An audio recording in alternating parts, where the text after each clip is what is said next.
దేశంలో మరే రాష్ట్రానికి రాని నిధులు గత రెండేళ్లలో కేంద్రం నుంచి ఏపీకి వచ్చాయని కేంద్ర మంత్రి పెమ్మసాని చంద్రశేఖర్ వెల్లడించారు. అర్ధరహిత విమర్శలు మానాలని వైసీపీ నేతలకు హితవు పలికారు. మంగళగిరిని మోడల్ నియోజకవర్గంగా మార్చేందుకు లోకేష్ కృషి చేస్తున్నారని, ఈ యజ్ఞంలో తాను భాగస్వామ్యం కావటం సంతోషంగా ఉందని పెమ్మసాని అన్నారు. మంగళగిరిలో 1160 కోట్లతో చేపట్టిన అండర్ గ్రౌండ్ డ్రైనేజీ ప్రాజెక్టు పనులకు మంత్రి లోకేష్ తో కలిసి పెమ్మసాని శంకుస్థాపన చేశారు. ఇప్పుడు ఈ మంగళగిరి నియోజకవర్గం తీసుకుంటే నారా లోకేష్ గారు దీన్ని ఒక మోడల్ నియోజకవర్గంగా తయారు చేస్తూ ఉన్నారు.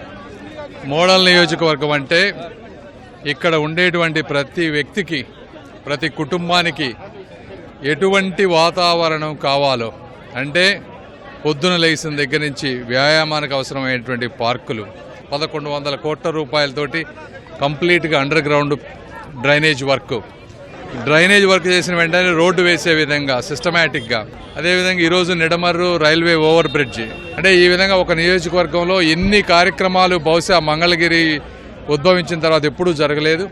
ఒక ఈ నియోజకవర్గం గురించి నేను మాట్లాడతాను. పోనీ ఏ నియోజకవర్గం అయినా చూడండి, 2 సంవత్సరాల్లో ఎంతవరకు చేశారనేది.